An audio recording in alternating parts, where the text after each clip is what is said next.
All right, chat. We out here. It's Monday, and that means it's time for some Math Man Mondays. And today we're going to be talking about combining and composition of functions. I'm going to be trying out something new, writing on a deco board tonight instead of on paper. So hopefully that cuts down some of the little bit of annoying sounds from the Sharpies. But we shall see. So we're going to cover just some different things about functions today because that's something my students seem to struggle with. And it's mostly the notation than anything else. So we're going to be talking about combining and composition, and then we'll throw in a couple like f of, and then give a number and find it. So it'll give us a couple different things to look at today. Oops, that was the magnet for the deco board, so sorry about that. Okay, well, let's get started. So when we talk about combining functions, we actually are meaning the basic things that we're used to talking about, which is like, and you'll see this written two different ways, so I'll write both out. We'll see f of x plus g of x, or you can also see it written as f plus g of x, which means for subtraction we see the same thing, except instead of an addition sign, we now have a minus sign. And we have f minus g of x. For multiplication, you have f of x times g of x. If you want to put the dot in the middle of them, that's fine. You can also see it written as f g of x. And last but not least, division is either f of x over g of x or f over g of x.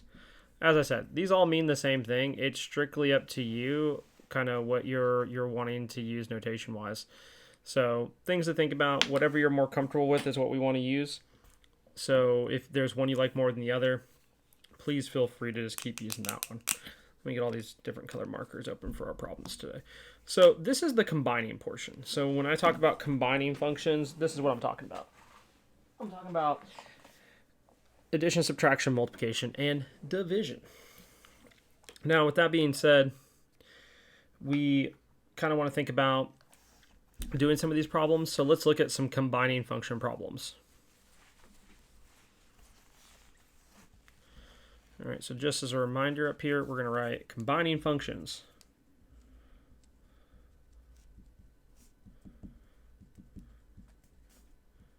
Just so we can remember which things we're working on. And let's say, for an example, given f of x is equal to 3x squared minus 2x plus 7, and g of x equals 4x squared minus 3. Find the following. So generally your problems will look something like this. And the things that we're going to want to find in this case is we want to find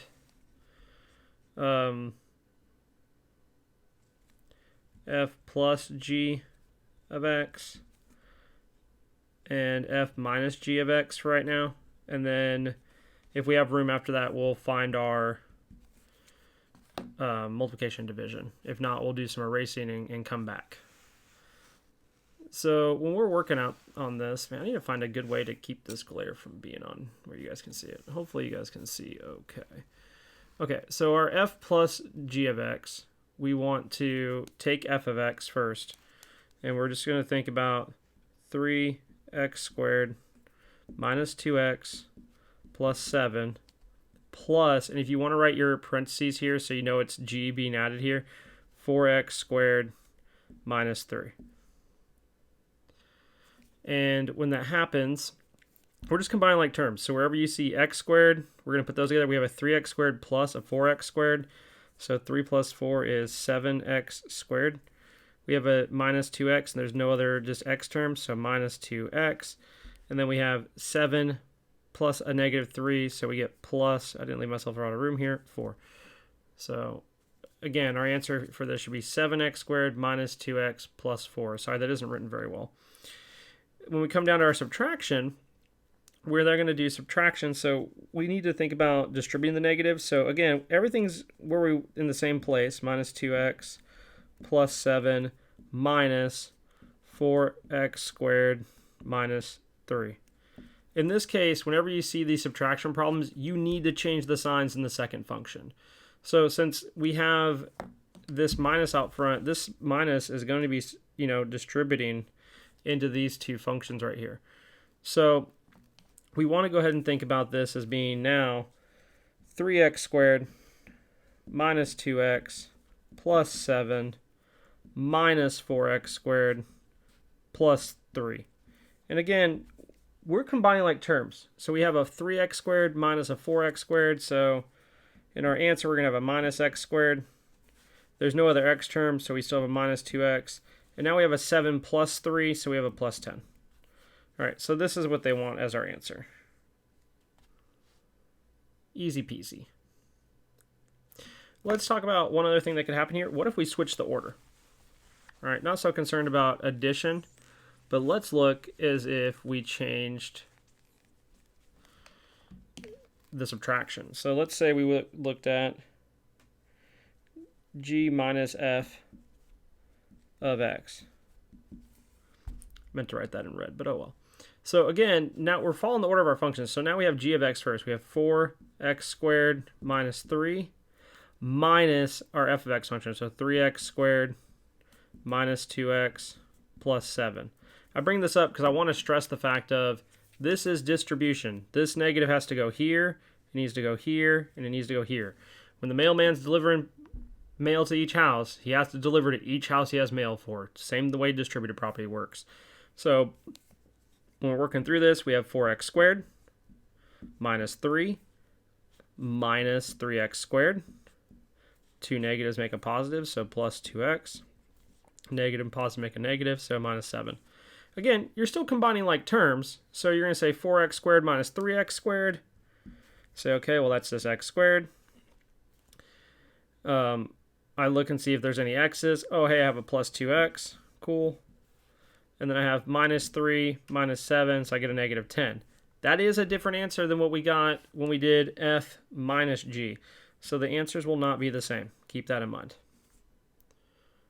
All right, just to provide some clarity there. So if you're doing addition, subtraction, you're literally just combining like terms. Nothing else interesting is happening there, just that. We could take it a step farther, but let's work on our multiplication and division first before we talk about going the step further. So multiplication, division, let's look at multiplication first. So for multiplication, we have our f times g of x. And if you've done FOIL a lot, where you have like two binomials and you distribute, it's the same idea, except now we have a trinomial and a binomial. So we're going to write these both in parentheses, and we have 3x squared minus 2x plus 7 times 4x squared minus 3. Now, it doesn't bother me to have it written this way, but I know sometimes we have an issue with seeing the binomial last. You can still do your distribution however you want to do it. I'm going to do 4x squared first to each one, so that's going to go here, here, and here. And then I'm going to do my negative 3 second, and that's going to go here, here, and here. And I really wish I didn't pick pink and red today because they look kind of similar. But hey, we'll make it work. So when we're doing the pink, 4x squared times 3x squared is now 12x the fourth. 4x squared times 2x is minus 8x cubed. 4x squared times a 7 is plus 28x squared. Now I'm going to do something that most teachers don't do. On the second part of the distributing, I'm not going to keep writing horizontally. A, because I didn't leave myself enough space.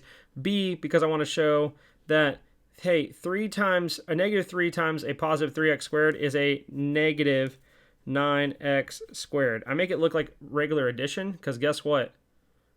Your thing's already ready to combine.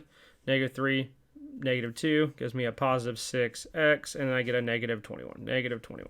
So that way, I've already made it to where I know what my like terms are. It's a giant addition problem, just like you used to do division back in elementary school. So now we have, I'm going to have to come all the way over here to the left side of the board. I like this deco board, but with it being kind of tiny, it makes it a little bit hard to get everything on one board.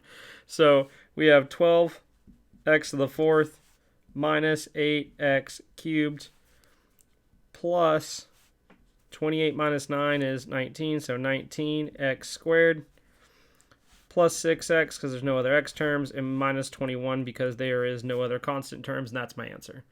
So kind of long, but you get the point. And this is a good kind of starter problem because it goes ahead and cuts to the chase of like what the more difficult problems are like. And if you have questions in the chat over everything that I'm doing today, always feel free to ask questions. If you're watching the YouTube video, post in the comments or hit me up on Twitter. There is a Twitter and YouTube link below. And I put everything under Math Man Monday playlist.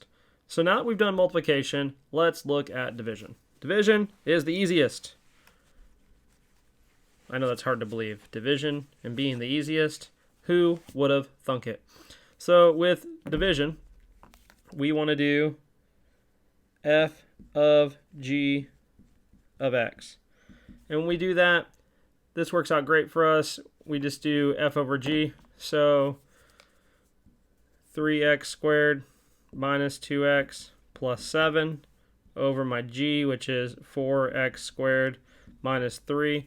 There is nothing in these two things that can be factored that could be, once they're factored, be taken out. So you're done. That's it. You done it. You literally just write the first function over the second function, call it a day.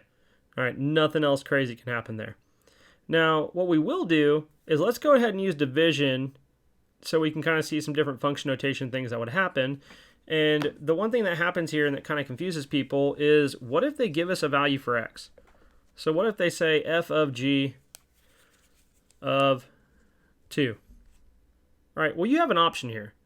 We wrote out what our answer was just a second ago, and you could go ahead and plug in 2 for each x, which is how we'll write it out in a second, and find out what the answer is. So when we do that, we can go through and say, okay, well, now I have 3 times 2 squared, because this was x, so now it goes in for every x, minus 2 times 2 plus 7 all over 4 times 2 squared minus 3. In other words, everywhere there was an x, there is now a 2 because this replaced x.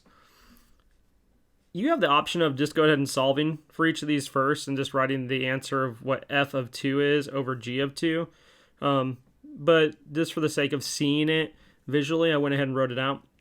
So we can go ahead and work this out a little bit. 2 squared is 4. 4 times 4, 16. 16 minus 3, 13. Quick maths. All right, numerator. We might need to make a little bit of a note, and we'll do it maybe in 2 steps. Maybe I can give myself some room here. 2 squared is 4. 3 times 4 is 12. 12 minus 4 plus 7. So we still have 13 in the denominator. And now we have 12 minus 4 is 8. 8 plus 7 is 15. They don't have anything in common, so just 15 over 13. I'm not big on using mixed numbers for my answer. I like improper fractions because we use those a lot in the math that I teach. So just leave them alone. If you want to change it to a mixed number, have fun. It's 1 and 2/13. It's strictly just up to you. But that covers our combining functions. So we've seen addition, subtraction, multiplication, division, and a little peek at, well, hey, if I plugged in 2, what could happen? I'll do one more just for good measure where we can kind of see, okay, well, what if we did it with addition, and you can kind of see what it looks like. But overall, it's going to be the same thing. And then we'll move on to composition of functions.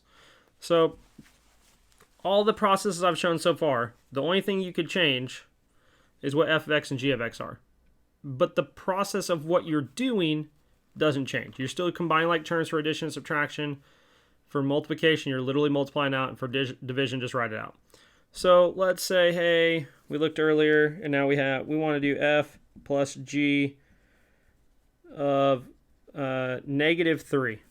Let's do something a little bit. So we have negative 3. Now, if you write it out,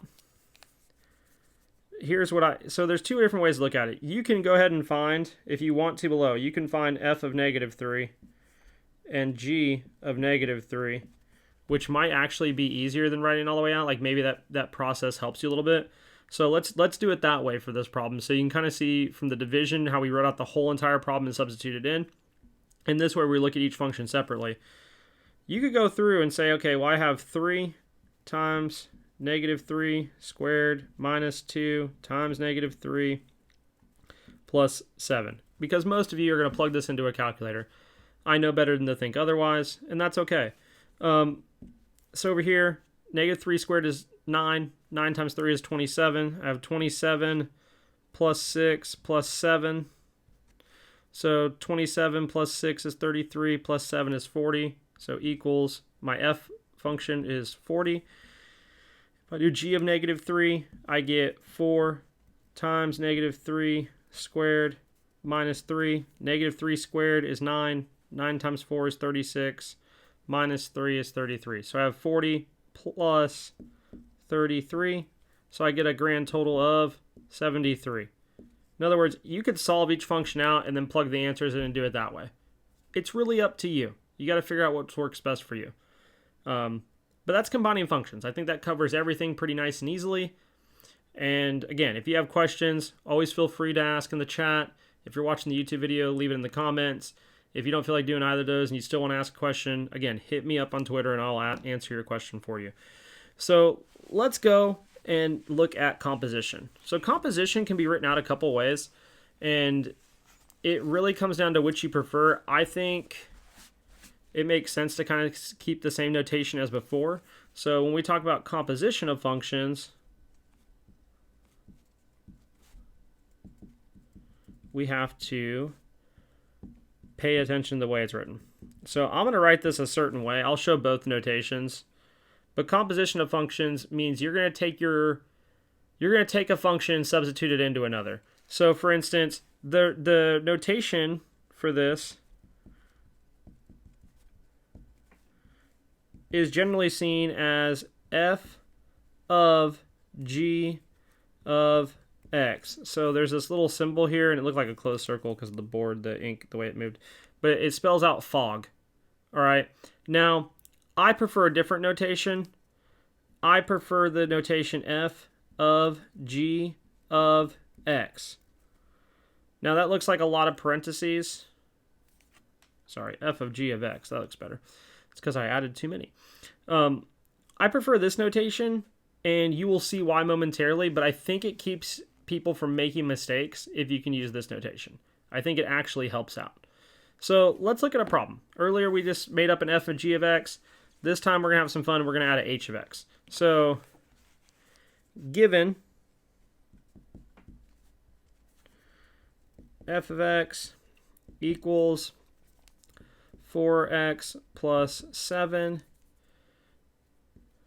g of x equals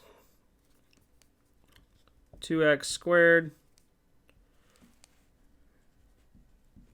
and h of x equals x cubed, find the following.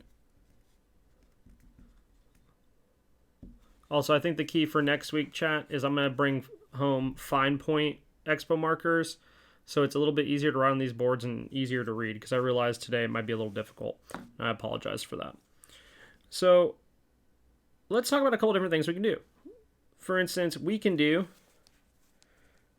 f of g of x. And what I always ask my students when we're doing these problems is, this says f of g of x. If you remember earlier when I said f of 2, that meant for every 2, we're substituting that in for x. Well, now we're going to take f of g of x, which means every g of x goes in for every x in my f function, which sounds really confusing. So let's write it out so we can understand what's happening. What is g of x? Well, if I do this, f of g of x over here was 2x squared, so of 2x squared Makes a lot more sense when I think about it that way. And this lets me know every time I see 2x squared, or every time I see an x for f, I now say for my x, which is now going to be 2x squared plus 7. Hey, what's 4 times 2? I really hope it's 8. If you didn't get 8, that's fine. You're just wrong, but, we'll get over it and we'll move on. And we get 8x squared plus 7. So pretty easy, pretty straightforward, but you can see why I like this notation, because it lets you plug in and see what needs to go in for each x. So let's do another problem. Let's do g of h of x. All right.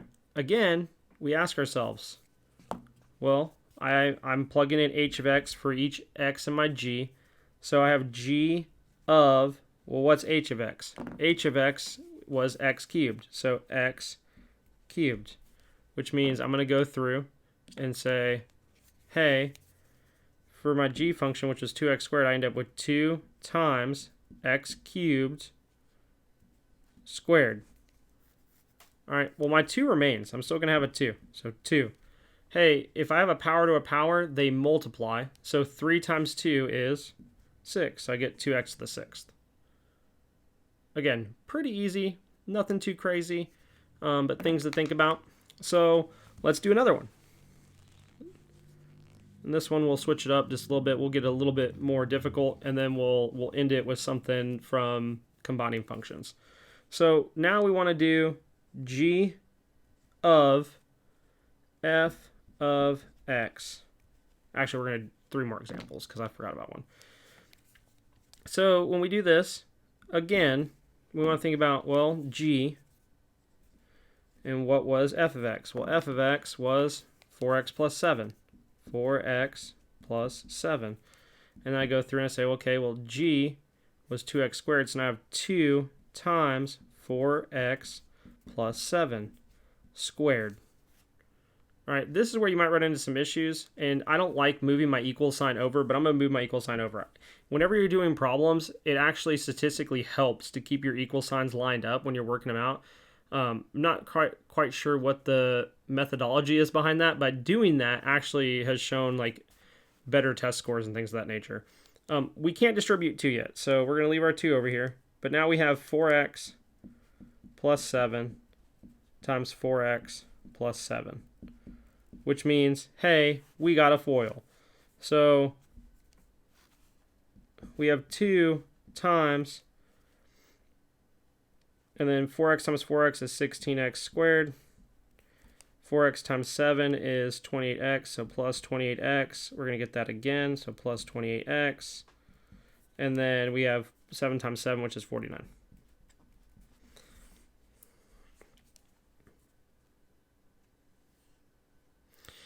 And we still have to distribute our 2 here, so we end up with 32x squared, and then 28 and 20 gives us 56, times 2 is 102, so plus 102x plus, and then down here 49 times 2, well, 40 and 40 is 80, 9 9's 18, 98. Quick maths. That tells you kind of how my brain works when I'm doing these problems. So you get 32x squared plus 102x plus 98. Last but not least, let's switch it up. Let's do something. Actually, we'll do 2 things. I forgot I wanted to do 2 examples. I want to talk about what if I have h of x. Because everybody's usually okay up until that point, and then they see like this problem on the test and they go, what? What do you mean? How can that work? Well, easy. I have h. Well, what's h of x? H of x was x cubed. All I'm going to do is say, hey, guess what? X cubed. What's 3 times 3? 9. So I get x to the 9th. Again, nothing crazy. Let's switch it up a little bit, though. What if we keep the same problem, What if I change x? Maybe I can erase x without messing this all up. Okay, cool. What if I change x and we make it 2? Now here's where things get interesting. You have some options. You can go do what we just did and do 2 to the 9th power, which actually might be faster. This might be bad. Maybe I made a grave error here. What's 2 cubed? So we could kind of think about it and say, okay, well, if I think about h of 2 down here, h of 2 is equal to 2 cubed, which is equal to 8. So I know I have h of 8 now, which means I have 8 cubed. 8 times 8 is 64. So times 8, 8 times 4 is 32. Keep the 3. 8 times 6 is 48. Plus 3 is 51, so 512. And that kind of gives you the rundown of how that works. That was a good problem. Okay, so tonight was combining and composition of functions. I hope you enjoyed. We will be back next week. I don't know what the topic's going to be yet. I've been just kind of picking different things I've noticed as issues or what people, ask me for help on the ACT and things of that nature. I did like the deco board tonight. If you like the paper better or you like the deco board better, please feel free to comment and let me know. I would like to get help if I can. Oh no, that's not good. But I appreciate you trying to follow it. And if, like I said, if you guys have questions, let me know. Thanks for the follow. Appreciate it. If you ever have questions, you can always ask in the chat while I'm doing these Math Mondays. You can always hit me up on Twitter and ask questions there, and I'll try to get them into the content on Mondays. Or again, like I have the YouTube link before for the previous Math Mondays. You can always leave comments there, and I'll get back to you as soon as I can. We are going to be adding Word Problem Wednesdays. Those will probably appear maybe once, twice a month at the most. There won't be one this Wednesday because I have to help with homecoming, so it's going to be pretty busy. But I hope you guys enjoyed the content. I'll be switching over to some gaming here in a few minutes. But again, thanks for coming out and watching, and I will see you all later. Thanks for stopping in.